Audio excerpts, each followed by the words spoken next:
and welcome to Thrift Shop Biography. This is the one about Sharon Stone. Thank you for listening. Hello. Hi. How are you? I'm all right. Are you all right? Yeah, I am all right because I've been reading an amazing book. Hopefully you've been reading the same one. I have. The autobiography of Sharon Stone. Yes. An almost forgotten legend. Almost forgotten. I mean, we know what happened to her now. Yep. But yeah, she similarly fell off the radar like Demi Moore. Did you like Sharon Stone? I love Sharon Stone. As soon as you said you found this book, I was like, yes, I love Sharon Stone. But actually, if I stop to think about it, I'm not sure why.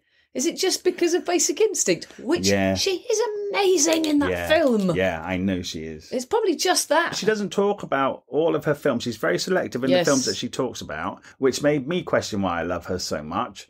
Because then when I went online and looked through her films, I've only seen about 3 of them. Exactly. So, but did you feel the same way? Yeah. Yeah, it's weird. She is just exceptional in Basic Instinct.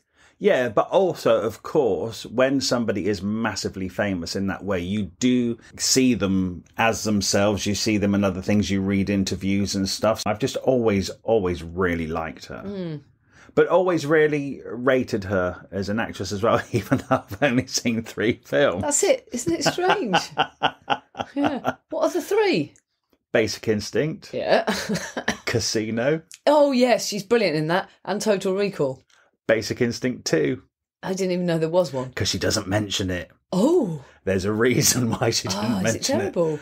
It's as bad as the original is good.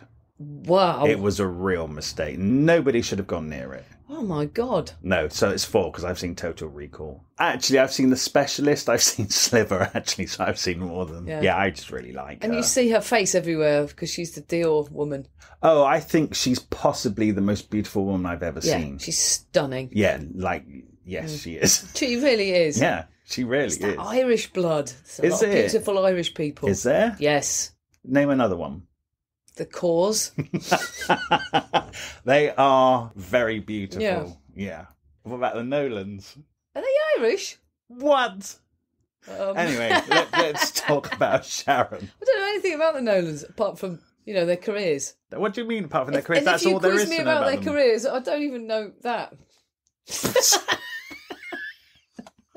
Luckily, this podcast is not about the Nolans. That's lucky, because we didn't read their book this week. But if we had, we would make one about it. Well, I found it this week. Oh, it's on the list, isn't it? Yeah, but I don't think they're global.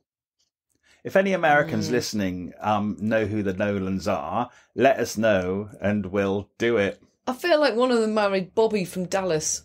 No, I don't think she did. Why do you think that? I don't know. I've always thought that. I've always thought... No, you know why? No. It's because I think one of them looks like Victoria Principal, who was married to Bobby from Dallas in Dallas. You see, I need to read the book because I know bugger all. Of course. So we know so much more about Sharon Stone. Yeah. Yeah, so we should get on with it. Okay. So, little Sharon Stone was born in 1958 in a town called Meadville, Pennsylvania. But I love the way she says where that town's located. Between, what is it? Between Pit Hole and Tiddy Out. And she said that her and her sister just thought that was hilarious when they grew up. Because it is hilarious. It is. I'd imagine if you're a little kid living there, that's even funnier. I love that. Pit Hole and Tiddy Out. Meadville is a tiny working class rural town. Yeah, and it's Amish country. So it is kind of a backwater of America, really traditional. Her dad's family were rich, right? But they lost it all by the time her dad was 4. Yeah. They were the oil workers of the area, oil discoverers, and her gran ran the business. And they had a massive explosion.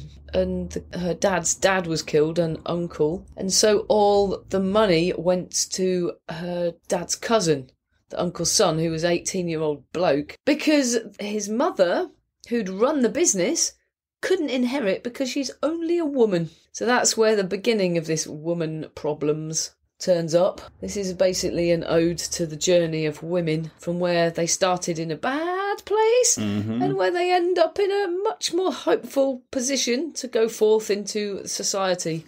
That's like the theme of the whole book, isn't it? Oh, really? yeah, definitely. That's the underlying thing. Yeah. And Sharon's mum comes from a modest family and she had an awful childhood. Yeah. But because this book's almost in two halves, it's called The Beauty of Living Twice. Yep. So there is a real change that we'll discuss in a bit. So she's small town, she's with her mum and dad, but she also has an older brother, Mike. Then Sharon is born, and then she gets a younger sister, Kelly, and a younger brother, Patrick. So there's 4 kids in the family. And it's all a bit rough and tumble. But Sharon is really switched on, right? She's an incredibly bright kid, more so than her brothers and sisters, more so than her mum and dad. And that's recognised, and at school she's put ahead of her time. She goes straight into 2nd grade, skips 1st, and then that causes her trouble. She goes back down into 1st grade, and that causes her trouble because she's either too intelligent for one bit or just a bit behind on the other. And the kids don't take her on board at all. She's pretty on her own at school, it seems. So you see, here we are again, that theme of being a bit of an outsider. Absolutely. Yeah. In fact, she describes that point where the popular girls are all walking towards her and she's sort of looking around going, are they really walking towards me? They are. Why? And the most popular girl is walking right towards her, smiling. She's thinking, this can't be happening. Oh my God, she's going to talk to me. She walks right up to her and slaps her as hard as she can in the face. Everybody laughs. This book, she's very selective about the stories she tells. There's a million billion stories missed out. She puts in the ones that tell the story about how women behave to other women. You know, she keeps the narrative really strong. Once you've read it, you realise what she was trying to tell you all the way through. Just things like this. Why are women so mean to other women or girls? Why don't we look after each other? But I end up saying that again 10 more times. You will. Because I feel like it really hit home to me. And it's not the first time I've ever thought that we just need to support each other more. We're pitted against each other so much. Not necessarily by men or society, but we sort of almost do it by nature. Compete.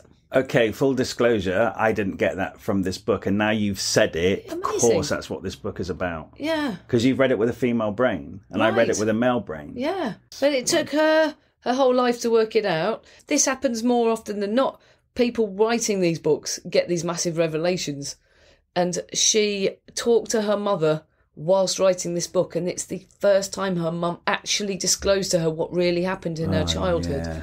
And she spent her whole life thinking her mother didn't love her. Only when she sat down to write this book, she found out her mother absolutely loved her and thought she was doing the best. There is a part at the end where she says she's just now coming to full realisation of her relationship with her mother, and she's 60 and her mum's in her mid-80s.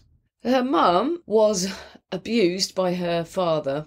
She was the one, I think she got it worse because she was holding her little sister's hand when a drunk driver hit the little sister and just smashed her right out of her hand, gone and dead. And she had to go home and tell her parents their daughter had died.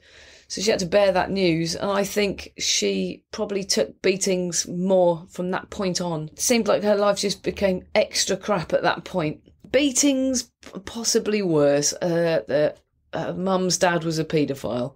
It's pretty clear. Yeah. So they don't really go into the details, but you just get this horrible, horrible feeling.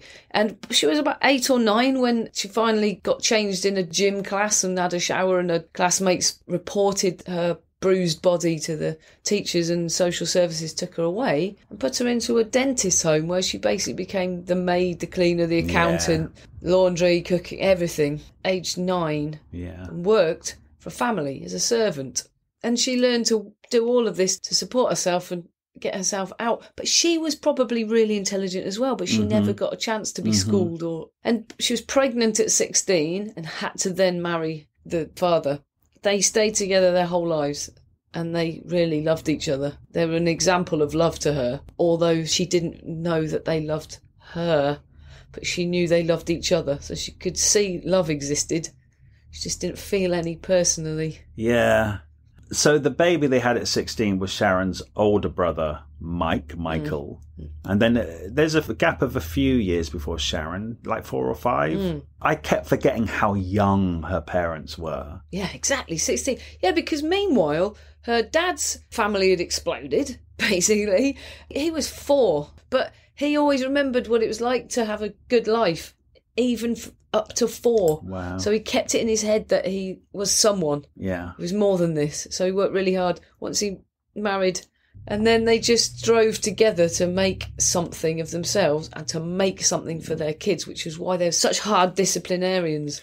Yeah, that was the bit that I just kind of thought, oh, God, you don't have to hit little Sharon and Michael. Do you know what I mean? But they were rough with them. She said the day she realised that I was getting beaten for stuff that I hadn't done wrong, it was just sadistic. She started to switch her brain, and then there's one point when she was 14.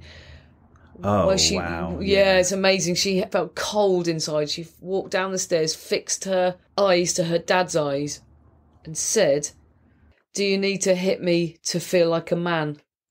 Go ahead then, if that's what you need." And he just broke down crying. Yeah. So he knew what he was doing, probably just carrying on like generational abuse. Amazing that 14-year-old girl stood up to her dad like that, but also awful that she got to that point at the age of 14, that it was so bad at the age of 14 that she was cold inside. Yeah. This is Sharon Stone we're talking about. And actually said that to her dad. And she said, "I don't love you, I'll never love you." Yeah. And he was absolutely broken-hearted. But her mum was always standing over him, seemingly making him do it. Anyway, so it took her years to find out. Well, it took until she wrote this book to find out why her mother had thought she needed beating it into her. She thought that's the best love she could give, is to discipline her to be able to be strong. Stand on her own goddamn feet, she said. Mm-hmm. That's literally what she thought love was. She'd not been parented, and nor had her dad. They'd neither been parented. So they were just making it up. I think there are other ways to be made up looking after children. There definitely are. Mm. But she went on such a massive journey because she ends up loving both her parents with all of her heart. And they love her back, and they find their way out of it. It's amazing. It's the journey of family and how it's really messed up because of the history, and that there is a way out. There's a lot of dark stuff though, because her uncle's death is really, it's like a film. Yes. Did you think that? Yeah, well, because they couldn't work out whether he was murdered or not. And the small town were all saying he was murdered. Kind of turns out he wasn't. But even when she explains it, I'm kind of like reading it thinking, well, he could have been. Yeah, I know. So the way she describes it, you see it like a film. The truck's there with the door open. There's blood on the trucks, blood by the truck. He's lying there almost as if he's asleep. Pool of blood around his head. Yeah. And she's saying there's a crime scene tape around it, and they're all looking at this thing. There's a crowd, and they can't go and help him. They can't hug him. They can't touch him because it's a crime scene until they find out what happened. And it looks like murder, but it turns out he got drunk, hit his head getting into his truck, managed to drive home, hit his head. He fell out of his truck and hit his head again really hard, collapsed at the top of the steps before he got into his house and froze to death. Yeah. And that is probably a very common way of dying, I imagine. But you said, I bet it is. Because, well, especially in America, there's so much drink driving. I mean, it's so much. Mm-hmm. If you or I fell asleep on our doorstep, we might make it. No, not that in doesn't make any sense. Not in an American winter. No. Freezing cold. But he was a character. She does seem to have these aunties and uncles that are kind of eccentric and fun. It's real American small town, really isn't it? Is. And she has this nice aunt called Aunt Von, who Sharon is named for. Her middle name is Von. So she looks up to her. She's a bit more stylish and worldly and into poetry and stuff. Sharon really loves her. Now, there's this weird thing where her gran and her auntie come and get Sharon to take her away back to their house to play and to read books and stuff. They don't take the other three kids. I found that really odd. And Sharon really used to look forward to her aunt and her gran coming to get her. Mm. But did you think it was weird that they just took her? Yeah, like she was a favourite. Well, I think she was incredibly bright. Mm. I think if they are, more learned people, perhaps they could see where this little Sharon existed in Hicksville with this rough little family and her parents who were so strict on her. Perhaps they wanted to kind of save her in some way. I don't know. But then why would you still not at least take the other girl? I understand not taking the boys. That's true. But she really loved this aunt and gran. But did you get that there was a real dig at Cher in this book? My God. It's so rude. I know. She doesn't say anything bad. She seems like a nice person. She does say she sometimes could really leave people on the floor. But this is one time. Did you write it down? Yeah, I did write it. I did too. It's Go outrageous. on. Yeah. Style is what you do with what's wrong with you. Barbara Streisand's nose, Clark Gable's ears, Danny DeVito's size, Cher. Yeah. What? I know. I was like... I read it twice because I thought... did. I was like, Cher? What, Yeah. all of Cher? Yeah. Hang on. Oh my God, you just slagged off Cher so badly. Yeah. What's wrong with you is Cher. Oh my God. And this is in a book by an amazing woman who she doesn't sink to those depths of saying anything bad about anyone. She really doesn't. In fact, she really boosts women. It's all about supporting women. There's some beef Something here. must have happened because the circuit she's on, particularly the charitable circuits she ends up on, I can't imagine they don't all run into each other. Yeah, something's happened. Definitely. Because that's a bad diss. Just share. Yeah. I read that a couple of times thinking, she's missed out a word. Oh, wow. No, just share. Also, Sharon's family had relatively little money. So it's these two parents with 4 kids. Because she said the uncle that died on the doorstep, his wife died of cancer, and Sharon got all of her clothes to wear to school, and she said they just stank of cigarette smoke and she could never get rid of the smell. So they don't have money at all, this family. No, but they have dignity. And she always says, Dad's always polishing the shoes, and she looks at the shoes all lined up going, we're going to be all right because we've got the right attitude as a family. And her mum, actually, because when she was 9, she was adopted by that family who made her do everything. All of those kind of routines and stuff are really instilled in her as well. So actually, they were an abusive family, regimented family, but they almost seemed ready for anything. Yeah. I mean, when she's a teenager, she goes and does all these jobs like McDonald's. She's very good. She's successful at those sorts of jobs. She becomes manager of a restaurant and things like that really quick. So, Total Recall. So Sharon jumps about quite a lot in this book. She does. So let's follow her lead. Yes. So she's already talking about Total Recall. I watched that film because I was a big Arnie fan. I would have seen her in that. I mean, I can remember her, but I would not have known her as Sharon Stone at that point because that's before she became famous. It's a good role, and it was a memorable role. Yeah, and she's obviously tough because she really kicks his ass, and that's not easy to do. The trainer that she's with, she has to get the kicks up high enough so she can kick him in the head. And then she gets on set and it's like, oh no, Arnold Schwarzenegger's so much taller. Yeah. So she has to do them even higher. And when you rewatch that clip, oh my God, it's amazing what she does. Yeah, it's like proper full-on martial arts. Yeah. Weird thing is, I watched it, I thought, wow, because she's got that sort of 80s makeup on, she doesn't look as beautiful as when she doesn't have any makeup on at all. Right. Because anyone could put makeup on and trick you they're beautiful, but she really is. Yeah, it's weird, isn't it? Yeah. Interesting that while she was filming that in Mexico, there was an earthquake. She was too scared to leave her room. Then she said the phone in her room went, and it was her good friend Grace Jones who was sat down in the bar saying, Sharon, come on down. But Sharon she stayed in her room for like 2 days because she was too scared. Whereas Grace Jones in the middle of an earthquake. Yeah, he's getting hammered in the bar with Sven. With Sven. Did he play Arnold's body double or something, or was he somebody in the film? I don't know. She didn't say, and I have not looked it up. Yeah. But it's friend for life, she says. They're really great friends. Grace Jones does not mention Sharon Stone in her autobiography. She doesn't. No. Oh, it says around this time that she paid her parents' mortgage off because that's the sort of thing you do when you're earning big money. We've talked before about Mariah and Tina Turner, these people with awful parents who become world famous and mega wealthy, and they stand by their abusive parents. This book really goes a long way into explaining why, because it's always puzzled me. Yeah. And the fact that then Sharon Stone has now paid off her parents' mortgage.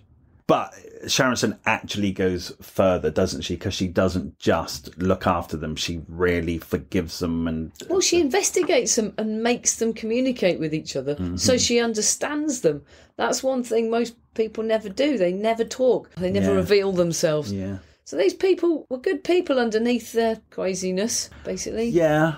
Sharon's very spiritual. I know we get this big thing which happens to her in a few years, but she's always been very spiritual. Yeah, she's really tuned in. There's lots of things happen that are a bit telepathic. Yeah, like with her prom date, Yeah. which was awful. So she's going to the prom with this young lad called Ray. Who's her best friend, Yeah. basically.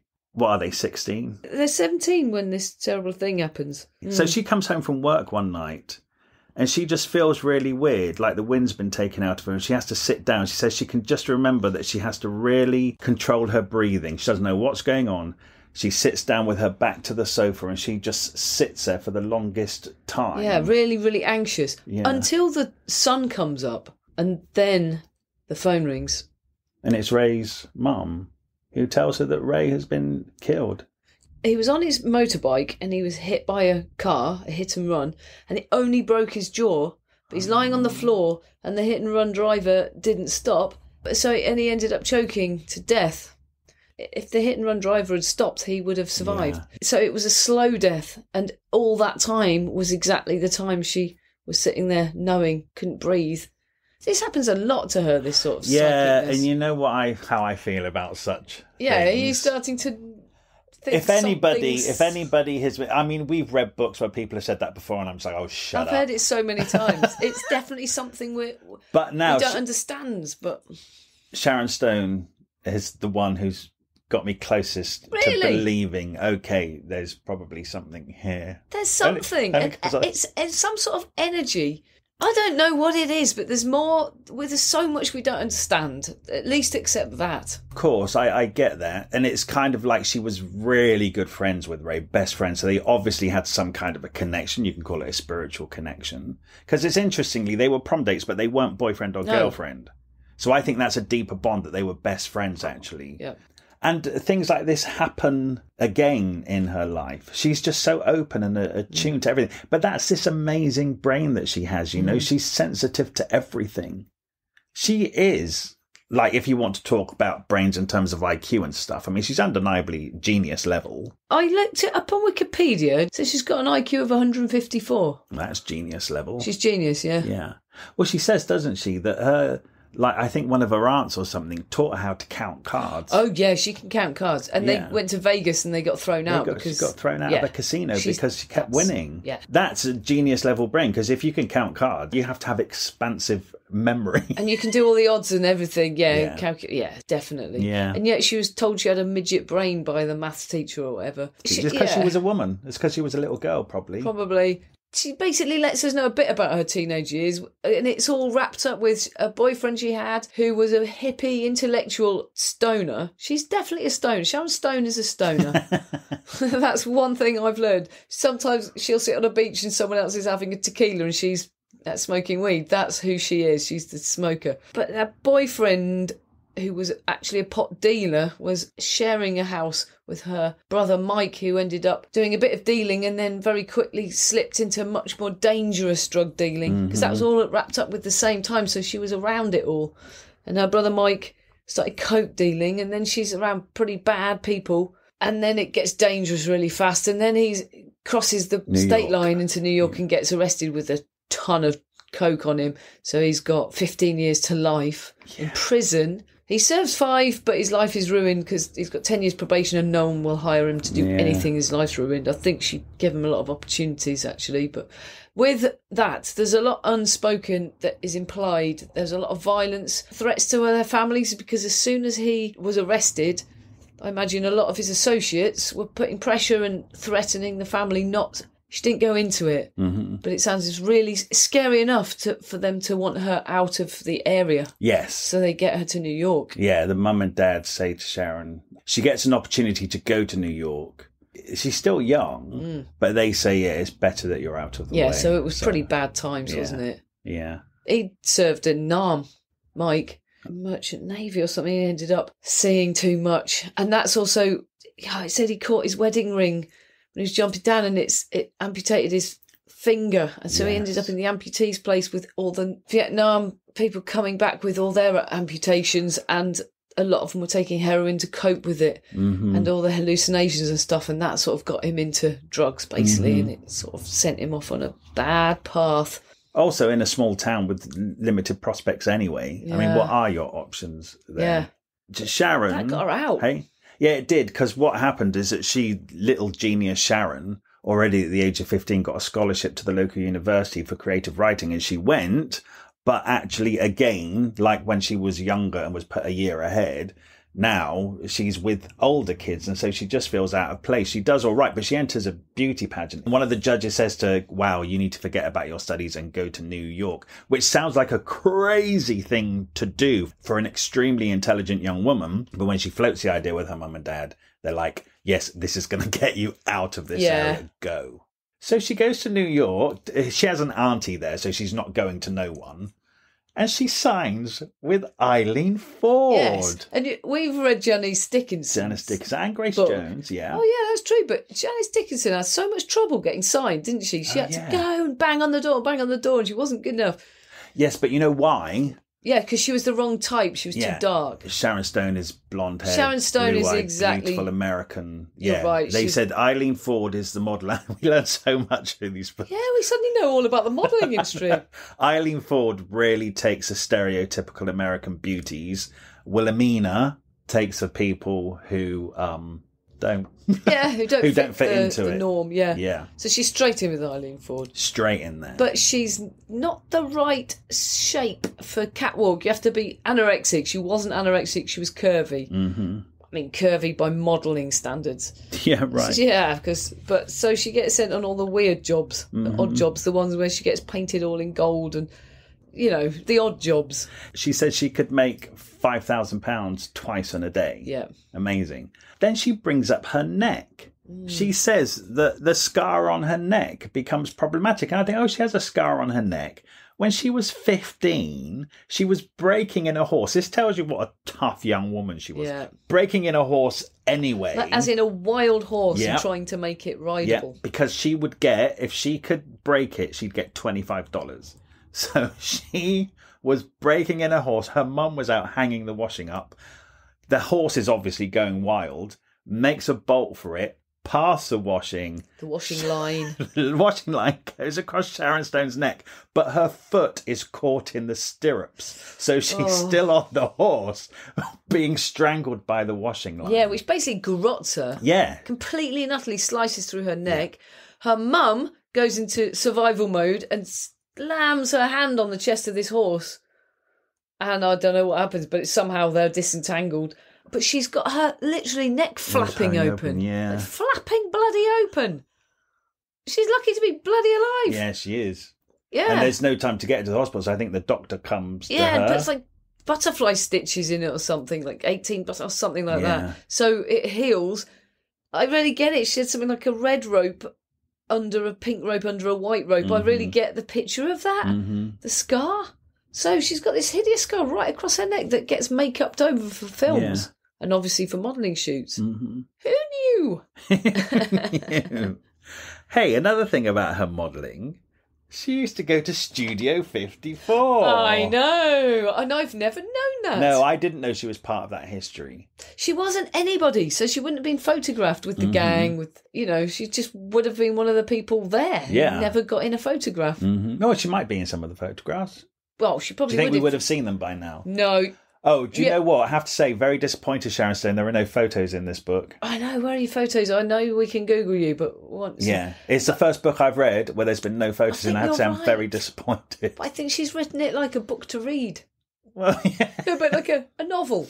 Also, because I did think about this, she's got such a beautiful, stunning face, and almost what she might be saying is, don't judge me by my outer shell, because that's not who I am inside. And that's what everyone is saying, essentially. But particularly her, because she's so bloody stunning. That's just a cover for this incredibly complex person. So the photos would negate the messages. It might be what she's thinking, because she's been judged by her face so much. Yeah. That's what I thought, anyway. So she's doing all right with the modelling, getting around, getting lots of advertising work and stuff rather than high fashion stuff, like you say. And then, not long after, she joins a line to become an extra in a Woody Allen movie. Now, did you not think it was weird that Woody Allen himself was kind of interviewing the sexy lady extras? It is weird. She roller skates there as well. I like this because she couldn't really afford the train fare all the time. Plus, you get fit. She roller skates to that and he's just sat on a chair waiting to be an extra. And Woody Allen sits next to her and just stares at her for between 10 and 15 minutes and doesn't say a word. And she's so nervous, she decides to also not speak. So that's what happened. Weird. Well, he is weird. We know that. We know he's really weird. Seriously, what are you going to learn after the first 30 seconds? I mean, what's that all about? He's just being a creep, isn't he? Yeah, I think it is. I think it's really creepy. And she gets the part and they beef up her part.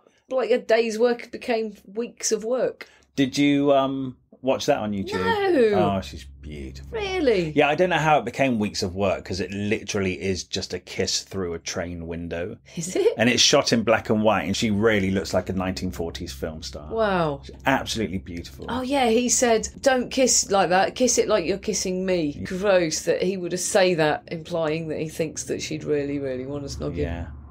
But that's her first bit of screen time, and it's not a speaking role. But it's enough to start her off and think, right, she's got to move to LA and get going on this acting thing. And she takes it very seriously, you know. She takes acting classes, and she continued to take acting classes throughout her career. Yeah. She's committed to the art. Yeah, she really is passionate about it. Yeah. And she gets this lovely teacher called Roy London. Yeah. You know how some of them break them to make them? He just made her, he didn't break her. And he just says all the right things. He says, right, you've graduated, you can do this. She says, no, I haven't. He says, you've played all the women's parts now. She said, okay, then now I need to play all the men's parts. Mm-hmm. I thought that was really cool. Mm-hmm. Because I do sometimes think she is so beautiful and feminine, but she is so masculine as well. She is sort of just channels an energy that you can't pinpoint to a gender. She definitely has a look of steely determination in her eyes. Like when I imagine her, she is absolutely beautiful. I should stop saying that in this podcast about an amazing woman, just how beautiful she is, but she is. Yeah. But it's just, she has that look in her eye that she's going to succeed and she's going to get there. She said her manager said, you're not sexy. There's nothing sexy about you. And Roy London kept saying, you've got to stop leaving your sexuality at the door because everyone has a sexuality. How are you going to act any role if you keep doing that? She's obviously afraid of that side of her. And then she fights to get Basic Instinct, which isn't long after. It's 1992. But she says she's 32. She's 32 years old. I know. I couldn't believe that either. And it's her 18th movie. Yeah. Yeah. And she fought to get it because she'd heard about it and no one would give her a script. So her agent broke into the office and robbed the script so she could prepare properly for it. And no one would give her a screen test. And eventually 12 actresses had screen tests and all got rejected. She was the 13th and Michael Douglas finally said, okay. Yeah, because he didn't want her. He didn't want her. But it's the same director as Total Recall. Yes, and she Paul worked Verhoeven. her ass off on that. So he should have known what she was capable of. But maybe she wasn't sexy enough in that. If you see her in Total Recall and then basically it's such a more mature, powerful woman. I think, she doesn't say this in the book, but I think because it was such a risky film, Basic Instinct, and they had Michael Douglas, I think they wanted a named actress, and Sharon Stone wasn't at that point. But I think those 12 women who Michael Douglas wanted to work with were probably the popular actresses at that time, and they probably all read the script, saw the amount of sex and nudity and thought, no way. And then they probably realised that any named actress at that point probably wouldn't accept that role. And then Sharon Stone was so utterly persistent. And Paul Verhoeven did know her from Total Recall, so she got cast. And then I did watch the screen test. It says the screen test is online. Too. And it's almost exactly the same as the scene. Yes, I know. She's incredible. Yeah, which makes you realise she pretty much directed herself. I think she probably just smiles a little bit less in the finished thing. Yeah. But she had the script for about 6 months this point, so she could nail it. Yeah. No, I watched that thinking, this is exactly like the film. It's an amazing performance. It really hones in on her face and her eyes, and you can see it in her eyes. And at this point in the book is when she drops the big clanger. Didn't see it coming. Because you thought you'd gone past the childhood stuff, which wasn't very nice. But she drops in that her granddad's a massive, big, fat paedophile. Yes, so it's pretty nasty. And the way it's written is so amazing. It's almost like a film.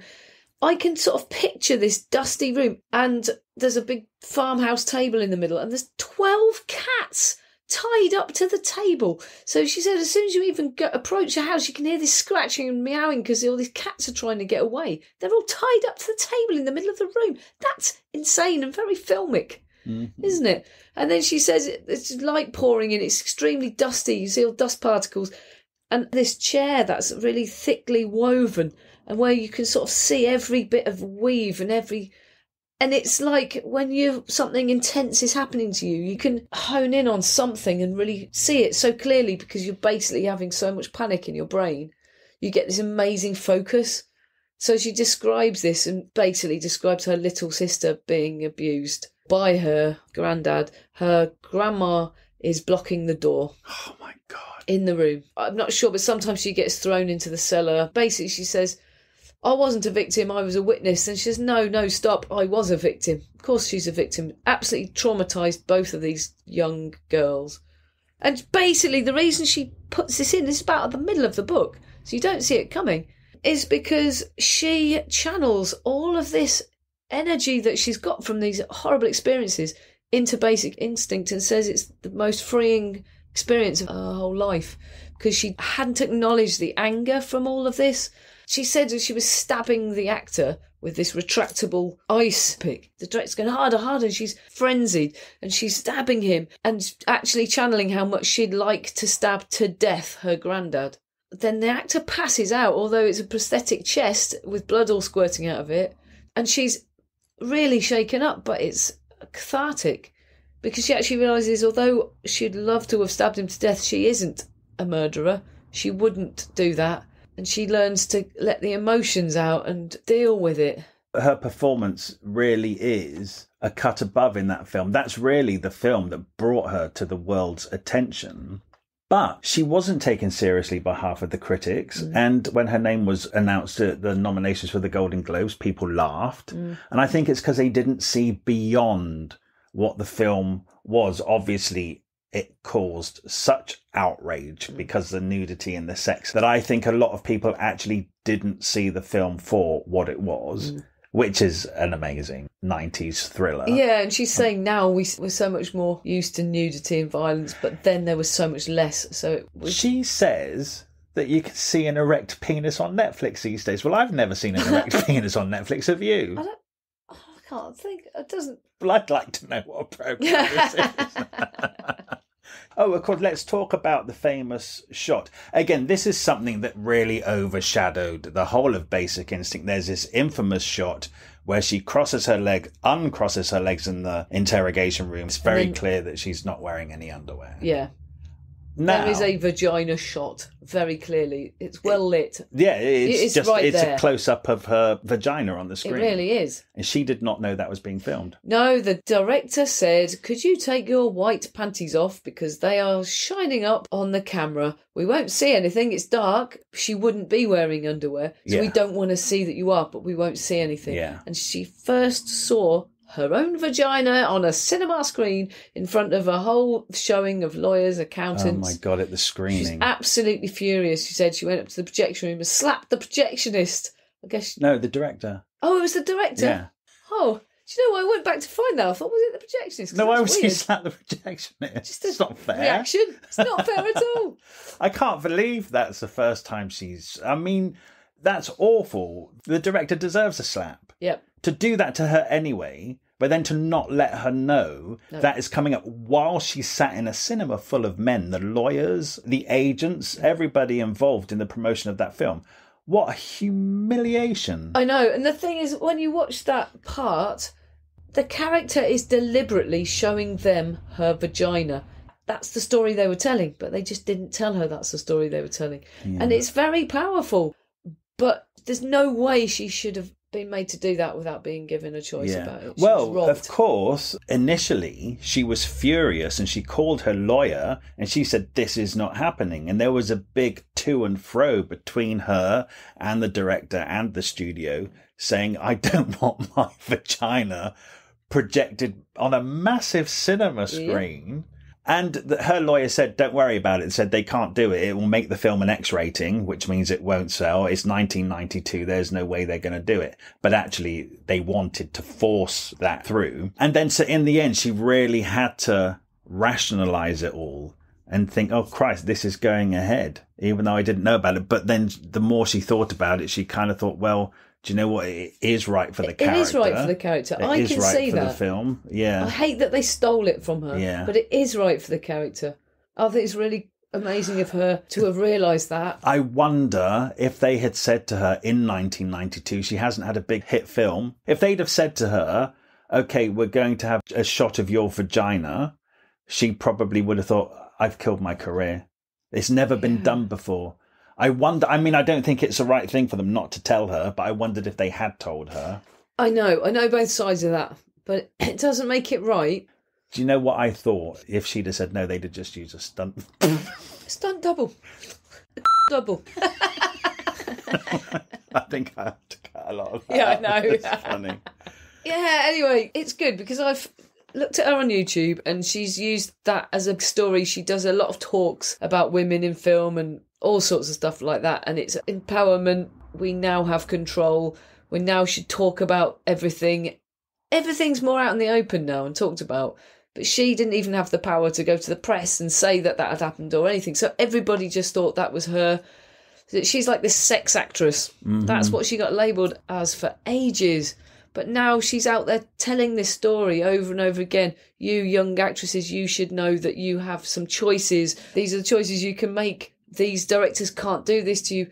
Also, let's not forget that she sometimes is the only woman on a film set. I know. So how do you speak up in that position, actually? Yeah. She's saying sometimes she's the only woman and naked. You know, there might be one hairdresser or one script woman and that's it. And 200 men.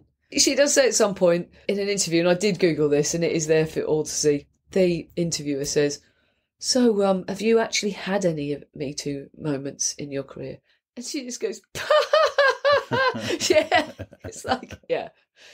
She's like, basically, what do you think? So, Basic Instinct is a massive hit. Yeah, huge. Did you see it in the cinema? Yeah, I did, actually. Yeah, I did. And she said she ran around all the cinemas with the mate going from one to the next to the next. Just the audience reaction was wild. Yeah. It's really cool. So, she's made it.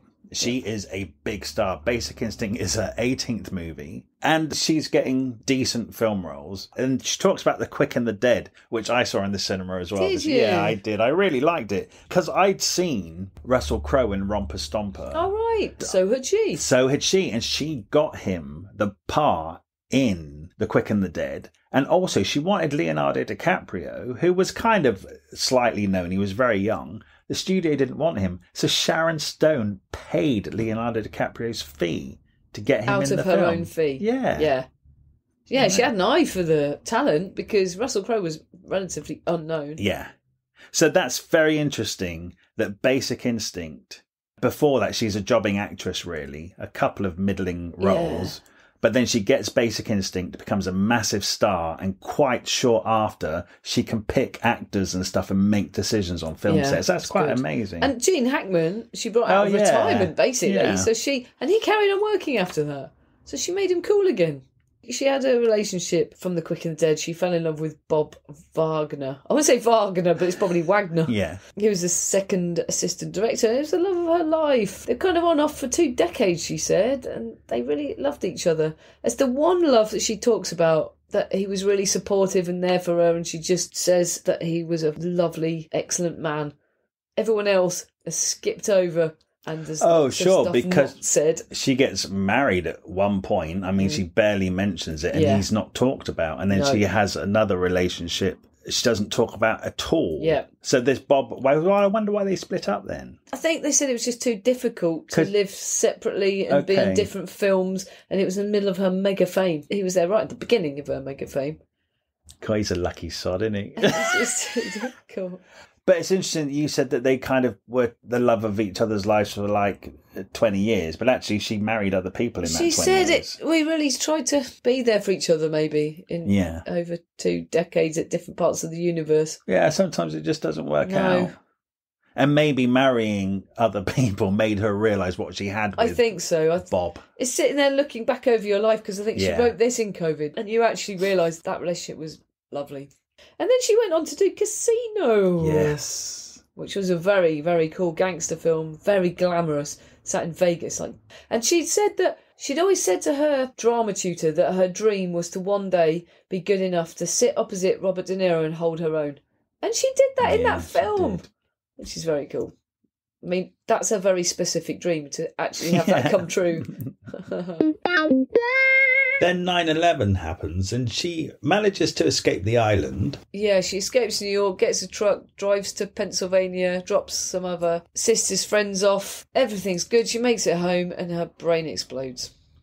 So she has a hemorrhage. A brain hemorrhage. Yeah, which just bleeds out and just doesn't stop bleeding into her brain. Yeah, and she does go into this at some depth. The various fuck-ups by the different doctors, misdiagnoses, and just some really weird doctor behaviour, like a doctor immediately phoning People magazine to report what's happening to her. And then coming in and telling her that he'd done that. Yeah. And then another doctor, whilst she's sort of pretty much in and out of consciousness, describing to her in detail her different films and why she'd failed at them. And why she was bad in them. Like critiquing her career. Some really crazy stuff. Oh, whoa. And then what about her gran appearing at the end of her bed? She has this really clear vision that her gran appears at the end of her bed, her nice gran, and says to her, "You must not move your neck. Whatever you do, don't move your neck." "Thanks, gran." And so she gets a teddy bear and stuffs it in the crook of her neck and does not move her neck. And then they end up doing surgery, and if she had have moved her neck, she would have died. Well, she's in intensive care with a 1% chance of survival. 1%. It's really complicated, but basically, she has brain damage. Yeah, she does. Yeah, she loses her memory, her short-term memory, her long-term memory. She's deaf on one side. Deaf. Oh, her sight's all buggered. She can just see cubes of light everywhere. The floor's undulating. She can't read for like 2 years. 2 years. It takes her 2 years to pretty much fix herself. That's where she's been. That's where she was at the top of her game. That's after Casino, and she disappeared. And that's why. She said thanks to that stupid doctor reporting a little aneurysm or something to the People magazine, that's what everyone believed was happening. And so nobody knew about her brain damage, so she could keep it under the radar. What was surprising to me at this point, so she's described her whole hemorrhage intensive care and how it took her 2 years to come back. And then she just drops in that she's got a son who's 1.5. Yeah, she's adopted him. She also says, though, I can't really talk about this because I've signed things that say I can't, non-disclosure things. I might even get in trouble for saying this much. So let's not talk about him. Let's just say that she's got a 1.5-year-old son. Yeah, she's just got a 1.5-year-old son. I know why she can't talk about it.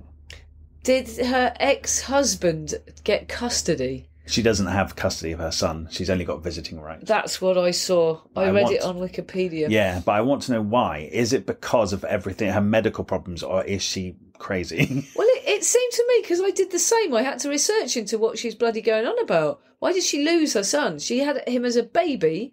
She brought him right through to being 1.5 and then lost custody. But then another time when she's in a sort of chapter where she's talking about Me Too, she says there was a director who refused to direct her unless she sat on his lap to take notes. She kept refusing, so he called her in every single day at the crack of dawn to get into makeup, hair, costume, and then didn't use her. And he called her in every single day. And this went on and on. She was saying, so she was just sat in her trailer with her baby. So she was doing jobs with a baby. That's the only clue we've got. It's the only bit she talks about that time. And then she's obviously got brain damage and then eventually loses her 1.5-year-old son, because she talks about him coming in the room, pushing over this massive pile of tools and saying to her, "No more jammies, Mum." Yeah, So she realises this is a massive cry for help from this little child who wants a mum back. So she starts to really drag herself out of bed at this point, and it's the biggest push she has to try and recuperate. So you don't know the ins and outs, and she's not allowed to talk about it. But I imagine it's because she's deemed unable to look after him because she's incredibly ill. And she is unable to look after him. That's no fault of her own. It isn't, no. Yeah. I don't think she sees him for 13 years. She says it's heartbreaking. He's completely taken from her. Wow. it's like you have to sort of try and read between the lines. Yeah, because she's such a Zen mother now and all about forgiveness. Actually, she's not going to call anybody out even. Well, she says she can't talk about it. Yeah. It's just so weird how she's just not horrible about anybody apart from Cher. It's true. We need to get to the bottom of this. And when I reread it just before we meeting up today, I read it twice again just to make sure. But yes, a load of stuff went on. She said she fought 13 years and she went through various court cases and they got knocked back over and over and she didn't stop fighting and 13 years passed and now he's back in her life. With 2 other boys, right? Yes. In the meantime, she adopted 2 other kids. Well, this is another spiritual thing that she had because she adopted another baby, Laird. They got funny names, haven't they? Yeah, that's just Scottish for Lord. Yeah. Well, Lord, that's a funny name. Yeah. It is a funny name. So she adopted another little baby boy, and not soon after, she just had this really strong feeling about wanting another one again already. Yeah, and then she had a dream that she saw an angel, and the angel brought her a baby. So she woke up and phoned the adoption agency and said, "Are you bringing me another one?" They said, "Not that we know of." And what, it's like within a day they phoned up and went, "Yes, the same parents are pregnant again. How did you know?" She said, "Oh, an angel showed me in a dream." She sees angels to the point, do you know when her friend died and I think she was on a film set and she went into the closet and just broke down on the floor crying. And then she said this big woman appeared next to her with a Bible. And at this point, I kind of think, oh, come on, Sharon, you're seeing too many angels now. Then she says afterwards, she comes out and the first thing she sees is this crew member. He's got a baseball cap on and it says John 3:16, which is all about enduring everlasting love. Like you don't die, you carry on forever. And then Sharon Stone actually says, "I'm not in the least bit religious, but I can take a hint." Right? Yeah, right. And it's kind of like, she's really perceptive to angels. And I find it really hard to believe. Whatever it is, when some people's minds are just really open. Yeah. She actually said she saw a woman next to her holding a Bible. Yeah. And reading to her, I think she read to her. But it's not religious based, it's spiritual. Spiritual, yeah. She's just really open to all ideas about everything and like visualising things. So like when her dad got ill, he had 3 months to live. He had a tumour and it had come out of his esophagus and they said, we can't operate on it unless somehow we could get it back into the esophagus because then we operate on the whole thing. And she said, right, you've basically got a week to see if you can get that back in there. And he says, how am I going to do that? And I would do anything. And she said, right, and he's never done anything spiritual or believed in anything like that, but he had nothing to lose at this point. So she just said, picture it as a colour, imagine it in your mind, and then you've got to imagine it going back in. And he did this solidly for a week, and they went back to the doctors, and there it was back in, and they operated successfully and got it out. Lucky coincidence. But also they said the surgery is very dangerous because your heart rate can really drop. So she said to him, right, this is how you're going to get through that. You're going to imagine a drum that keeps beating, and you're going to actually visualise a drum, and that drum does not change the beat. So he kept this image all the way through, and they said it is unheard of that someone's heartbeat didn't change, and his didn't change at all. And they named him the Bull, and they named a heart machine after him because it was so amazing that he got through this. Yeah. So this stuff really works, and I need to remember this. Why isn't everybody doing it then? Because they don't know about it. So they need and to people don't believe, like cynical people like you don't believe. Yeah, I don't believe it. You do a bit, don't you? Sharon Stone can make me believe anything because I'm in love with her. She should become a cult leader and I would join. I don't want to disbelieve her, but no, of course you can't. I think there's powers we don't know how to tap into, and I'm willing to give the power of the mind. To be honest, just reading this made me realise that what you are thinking really strongly can affect your daily life. So if I'm thinking negative thoughts, people I know that's just this. On a really small basis. I know, but it just reminded me of that, and I thought I must remember to try and keep my positive thoughts up, and because I've been going down negative paths of late, and I thought, right, I've got to beef up my positive thoughts to make positivity happen. Yeah, I know, but can I have a physical change? I believe it can, from what she made her dad do. It's amazing. But he really, really had to believe it, and he did, because he had nothing to lose at that point. So maybe I was just thinking things. You have to really believe. You have to go to a place of, I don't know, we're just chatting back. It's worth a try. No, I've heard other instances of this happening. Okay, do you know what? I can totally get behind the positive thinking thing. I can. I know that if you change your mind and use your mind effectively, you can achieve great, extraordinary things. Yeah. I don't really believe in her seeing angels. Yeah, that's fair. By the way, in a similar vein, she said after she watched Basic Instinct, she realised how strong she came across and beautiful. She saw herself as beautiful and strong, and she didn't feel beautiful and strong inside. And she thought, I'm going to take this from this film. I'm going to try and be that person, even if it's only on the outside. It's like the fake it to make it, to try to actually project that and hide her vulnerability to make better things happen for her. It is amazing, because I guess then, if she saw that at that point when she saw Basic Instinct, that's when we kind of met her, if you like. Yeah. Because I think the reason she did 18 films before she broke through, she might never have broken through. Her agent said to her, you're way too shy when you go into auditions. And it's really hard to imagine her as shy. Yeah. That's because we met her at Basic Instinct and she decided she saw that character and keep that person. Yeah. That's who we think Sharon Stone is. She has become, she's grown in, she's learned into being that person. She's pieced together a lot of her problems and understood them.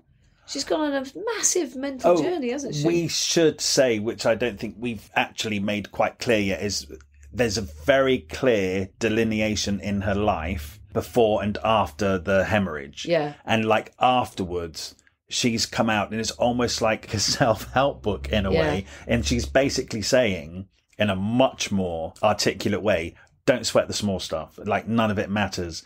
Forgiveness is key. Her parents are lucky she had a hemorrhage, because they shouldn't be in her life. And she's totally embraced them. It's actually changed her. Her hemorrhage changed her parents, because they come to look after her at one point. It's true. I'll tell you the only unanswered thing that's been bothering me, because she got all of this stuff explained and she understands her mum. I was searching for it. I was like, there's no explanation as to why her mum, knowing her dad's a paedophile, dropped her 2 daughters at his house. I'm so glad you brought that up, because that's been bugging me. I cannot. Yeah. She has not mentioned that everything else she's forgiven and understood, but I don't understand that. Sharon Stone says at the end of this book, now she's still working on her relationship with her mum. She says it's just taught her how complicated the after effects of abuse are. Okay, so we're supposed to leave it at that. Yeah, because it blows my mind to me that woman who'd been a victim of that paedophile dropped her toddler daughters off at that house. Yeah. It's unforgivable. But I don't understand that there could be any motive. I get that whipping somebody to make them learn jobs, to make them be able to stand on their 2 feet. But how does that help? Seriously, how does that help anything? It doesn't. But Sharon Stone is now an extraordinary person. She's actually forgiven her grandfather and actually said, and she says she's come into criticism for this. She said she pities her grandfather for being a paedophile, because what kind of life is that? Yeah, that's really interesting, that talk. And about how the victim always seems weak and the perpetrator always seems strong, but actually the perpetrator is the one who's weak and has a mental illness. Yeah. And nobody would ever wish themselves to be a paedophile or that messed up or a perpetrator of crimes.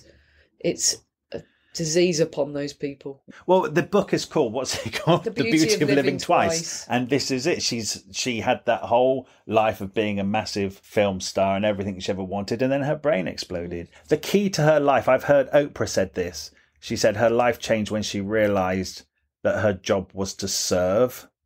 And then that's what Oprah does through her shows and her magazine. And that's exactly the same here. And Sharon Stone, since this has happened to her, oh my God, she's helped so many causes. She's dedicated her life to charities, but really hands-on, meeting people, turning their lives around. On Christmas Eve, she goes with a truck to give all the homeless people sleeping bags and stuff, and the police are trying to make her move on because she's causing a disturbance, and she's really standing up to them. She's really become a fighter for the underdog, raising millions of pounds, and I didn't know this about her. I didn't know anything about her in this way. And the other thing, I think, writing this book is her coming out about abuse and incest, she's calling it as well, which is, of course, sexual abuse. But she's saying sexual abuse within a family is the nucleus of all abuse. What she's always said, her and her sister have talked about it over all the years, whether they should talk about it out and come out. But it would have been sensationalised if they had. Whereas she's processed it all into this book, which becomes a manual and not just a journalist story. It's a whole picture. So there's a reason to talk about the whole thing. And she's saying the Me Too movement's really helping because people are talking about it. It's like, actually, we've been silent. Everyone's been silent, including men, because one of the things she said, in fact, sexual abuse, we must end it for everyone through governing, not shaming, and public opinion. We need real laws for this, both felony and misdemeanor laws. Rape kits must be processed and men must be taken seriously as victims. All of that, I thought, that's an amazing speech. But most of all, what she's saying is we need to stop hiding crimes by not talking about it. Like, did her mum never say? Why did she drop her kids off? Why did her and her sister never say? Why have they kept all this hidden and allow him to die and be glad that he's dead? No. And if her speaking up and writing this book can help anyone, that's why she's writing it. It feels like that is why she's writing it. Yeah, I totally get that this whole book is not like your generic film star memoir. No, which is why she hasn't told us so much about the film. It's just the stories that aid her. It's an extraordinary thing that happened to her. Isn't that amazing? She says that when she's recovering from her aneurysm hemorrhage thing and nobody's quite getting her and she's finding it so difficult, she says one of her very good friends helped her through it, and that was Quincy Jones. Quincy bloody Jones. Who we know all about because we've read his book. Yes. And of course, he had an aneurysm himself. He had a couple, He should have died. Yes. Sharon Stone should have died. Yeah, both of them should have died. So he was the right person to go to. Plus, they're really good friends. How lucky to have him as a friend. I know. What a lovely friend. He immediately said, come and spend Christmas with us. Yeah, he got her help with his doctor who got her on the right medication. The right medication. It changed everything, didn't it? She could see again. Yeah. She had to present an Oscar in a month with John Travolta. Yeah. And then she thought, wouldn't it be great if they could dance? She could barely walk at the time. And in 1 month from having Quincy Jones's doctor, they danced onto the stage. And she says the whole audience stood up and some people were crying and they didn't know why. They didn't know what she'd been through. This is how these things can be conveyed. Like, I think if we now rewatch Basic Instinct, knowing her journey, we would get it. Let's rewatch it. If I had time and I wasn't reading all these books, I'd definitely rewatch it.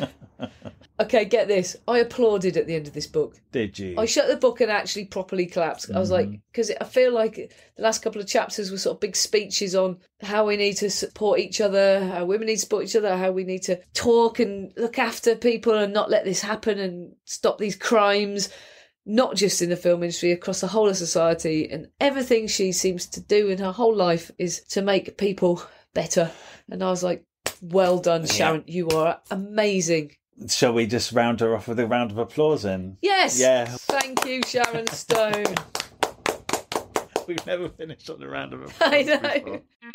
Thank you so much for listening to this episode of Thrift Shop Biography. We love making this podcast and we're absolutely thrilled that so many of you are already listening. We're new to this and you could really help us out by leaving us a review somewhere, wherever you listen to this podcast. And if you could share us, tell your friends about us or drop some links on social media.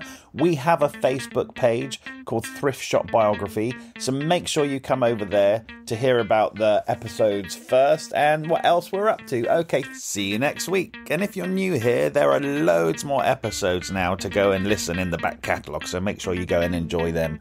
Okay, thank you very much.